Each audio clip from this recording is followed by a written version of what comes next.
Shabbat Shalom. How are you guys doing? I hope that you guys are having a great Sabbath and that the Most High is just pouring out His love and His truth on you. I want to talk to you a little bit. Have you ever had something that was so valuable in your possession, right? Whether it be a family heirloom or you had something very, very expensive. Something that was priceless even. Like you couldn't put a price on it. Something in your possession that it was so priceless and so expensive. Whether it be jewelry or vintage furniture or anything. Something that could be sold where you can get a lot of money for it. A product or a service that's no longer available or in production. Car, a vintage car. Anything of great value that you've ever had in your possession and you're sitting there trying to figure out, and you're in a position, financially you're struggling. Financially, there's a need, a great need before you. And you're sitting there and you're looking at it. And you're saying, if I could only sell this, I could get some good money for this. If I could just sell it, right? Maybe you've had a garage sale. Maybe you've placed an ad on Craigslist or eBay. You've put it on sale on eBay, Amazon, or what have you. Maybe even in Marketplace. And before you did that, you looked at it and you examined it and you just watched it and looked at it and you said, I really hate to part with this. This is so valuable to me. This is so priceless to me. I don't know if I want to sell it. I know I could get a lot of money for it. It's marketable. But do I really want to sell this? This is an heirloom that's been given to me from my ancestors, from my grandparents, my great-grandparents, whatever it is. Have you ever held something like that in your possession before? Something that was so valuable, was priceless. You couldn't put a price on it. Have you ever went to the pawn shop and almost pawned something that was close to your heart? And you almost pawned it because you needed the money so badly. Huh? I know you've been there. But right before the transaction, you changed your mind. You're like, I can't. I'm sorry. I know you appraised it, and I know I put it out there, and I got your hopes up, and you thought you were going to get this, but I can't sell it. It just means too much to me. It's priceless. I know you've been there. You couldn't part with it because it was too valuable to you.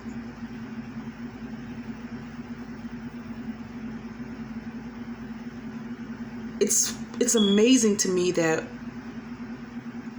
we can be so attached to material things that mean so much to us. It becomes priceless to us. We'll be willing to sell anything just to get some money.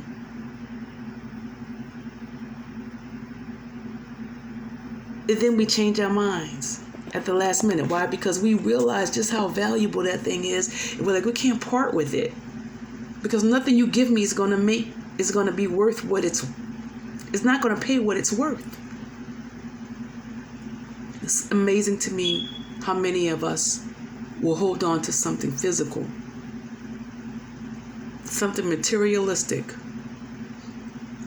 something tangible, and refuse to sell it. That family heirloom, game cards, dolls, stuff they sell on eBay, vintage furniture. But yet in all, we have people, so many people. I'm talking about saved people. people who claim to have the Ruach HaKodesh, what you call the Holy Ghost, dwelling on the inside of them. We have so many people that will and do sell the truth. They be willing to sell out to the nearest bidder. And they don't look at the truth and the revelation and that birthright that the Most High has entrusted unto us. They don't look back at it. They don't take a second glance at it. They don't step back and count the cost and say, wait a minute, I don't want to sell this. This is too much. This means too much to me. It is priceless. This truth, this revelation, this birthright, this gift, this talent that the Most High has entrusted unto me is priceless. It's not for sale.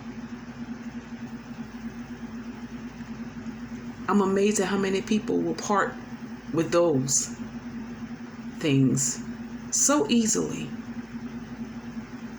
without a blink of an eye, without a second thought.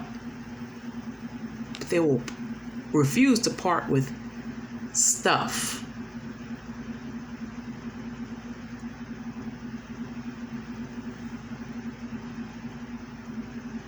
We're living in a day and a time where we have to count the cost. You understand? Before the choice is given to us, we have to count the cost. We have to be willing to assess and appraise everything around us in the spirit, in the Ruach. Everything that's abstract, that's not concrete. All the physical, all the spiritual stuff. I'm talking about spiritual stuff. The stuff that you cannot handle or touch. But which is in the spirit. We have to be willing to assess all of that and count the cost.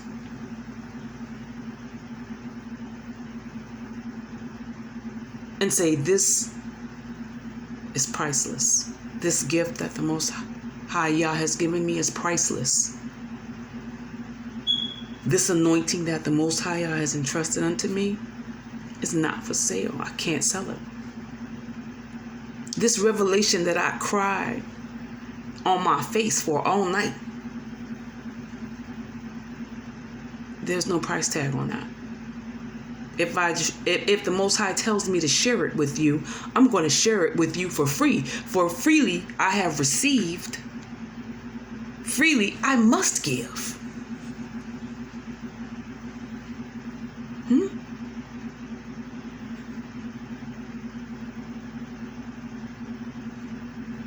We have to assess those things around us, those spiritual things that the Most High has entrusted unto us by His mercy, by His grace, not because we deserve it, not because we were born into the right family, not because we did all the right works, not because we fellowship in the right denomination, not because of the color of my skin. Yes, I said it. But because of His grace and His mercy, not because of nothing in the natural, but only because of His mercy and Yah's grace. He has entrusted these things unto us. Freely we have received, then freely we should give. It is now ours to sell. Do you hear me? The gift is not ours to sell. The revelation, the word, the sure word of prophecy that Most High Yah has entrusted unto us is not in our possession. So it's not ours to sell.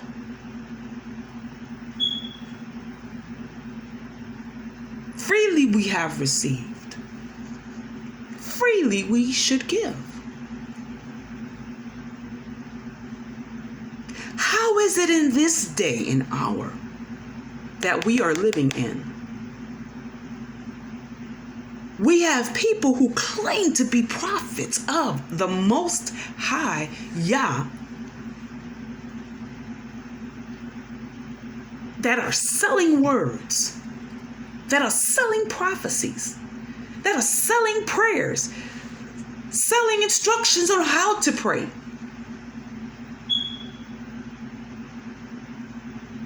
And these are supposed to be truths that the Most High Yah gave to them for free.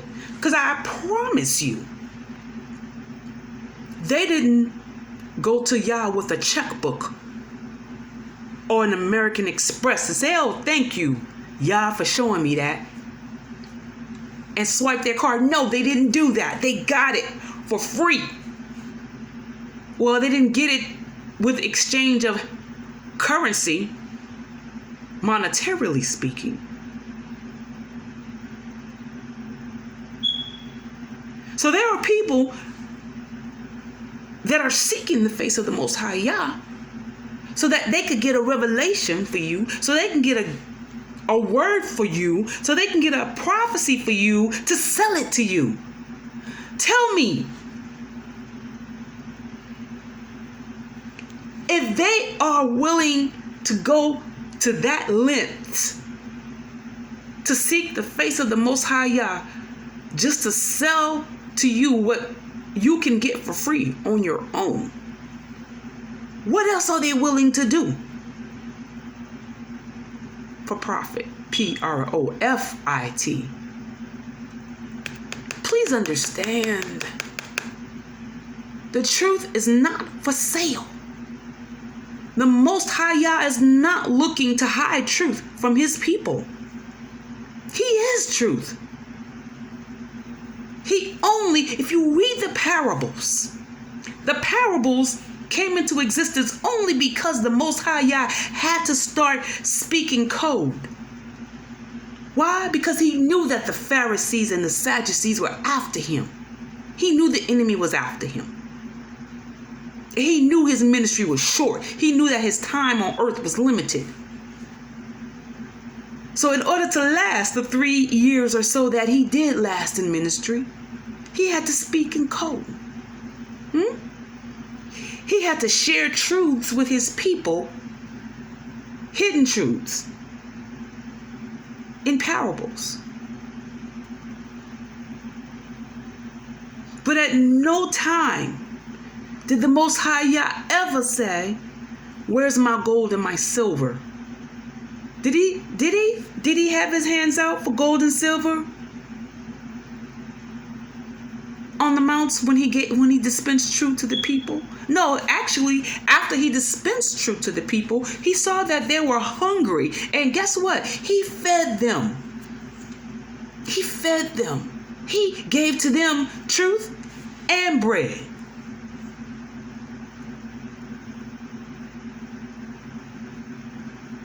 How many of these prophets are actually giving you truth and then turn around and feed you, turn around and help you tangibly?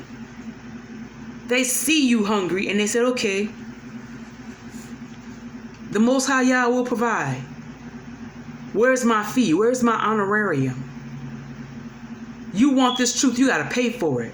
Here's my Cash App. Here's my Venmo. Here's my Zelle. Here's my PayPal. They give you 15 different ways to give to them.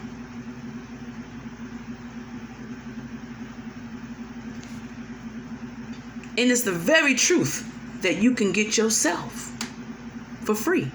You just got to seek the face of the Most High Yah for yourselves. This is how the enemy is able to deceive so many people, because people don't have the faith enough to believe that the Most High Yah wants to give them the truth. If you want the truth, the word says, blessed are those who hunger and thirst after righteousness. Why? For they shall be filled. It didn't preface it with, they shall be filled if I give my check. They shall be filled if you cash app me.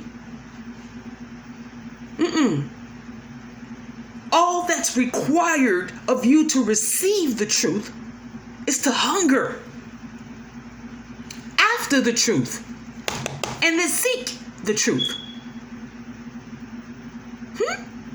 And guess what? He's not trying to hide himself from his people. No, he's hiding himself from the enemy. So people who can't hear from the Most High, people who don't know the truth, who can't hear the truth, who can't see the truth, maybe they aren't saved. But that's another topic for another day. But if you are his, if you are born again of the water and the Ruach, and you hunger for him, he gotta fill you. He promised. He's not hiding himself from you. There is no formula to this. It's simple. You don't even have to articulate the right words. You can think something, and before it comes out of your mouth, the Most High said, I heard you in the spirit, in the Ruach, and I'm going to answer you.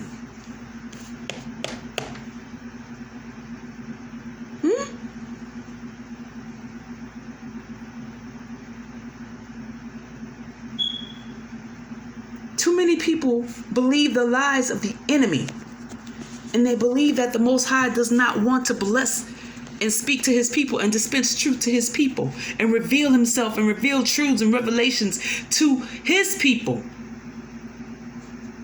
And so you give all kinds of things and money and time and energy to people who promise to give you the truth, and they do nothing but lie to you.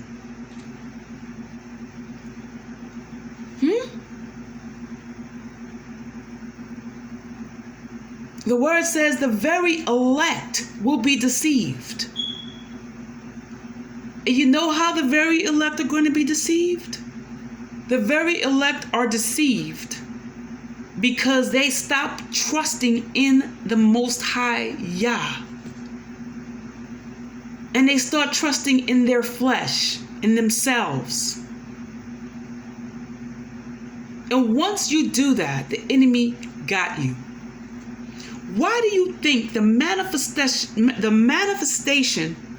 of the spirit of Antichrist is going to be contingent worldwide? It's going to be contingent upon who is willing to sell out.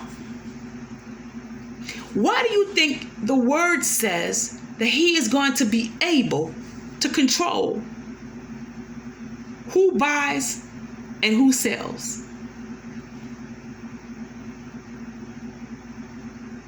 The way that you know the Antichrist is going to be based upon what the Antichrist is going to do economically.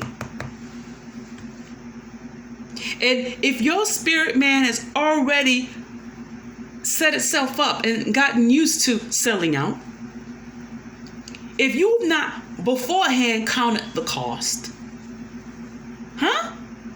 and said, I'm willing to sell this, I'm not willing to do that to take care of my family, then you will fall for their antics. You will sell out.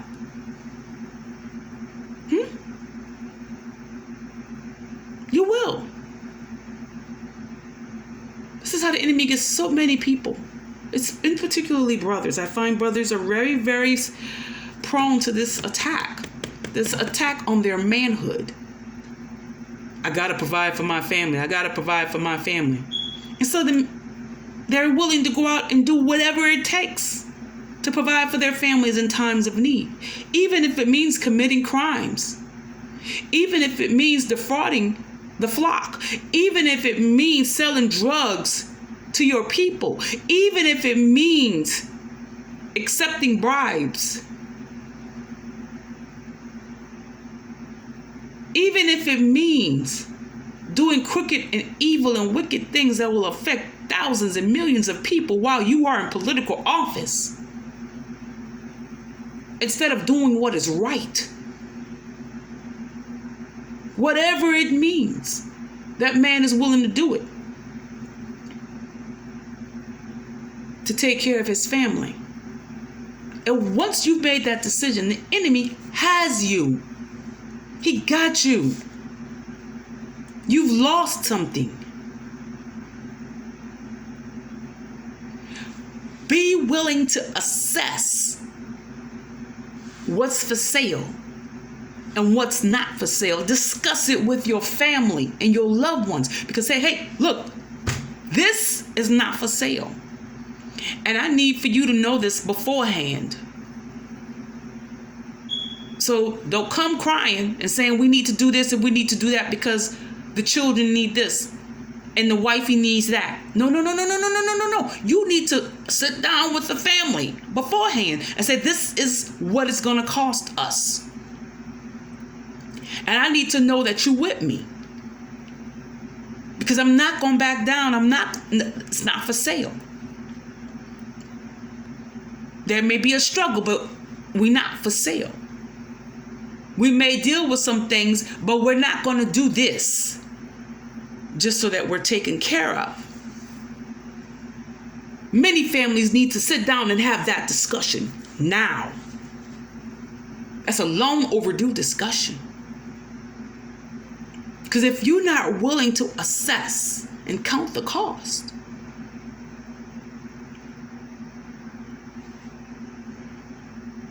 you will sell out. And if you sell out, you might as well just die because the enemy already got you. In and out of the church. In and out of political office.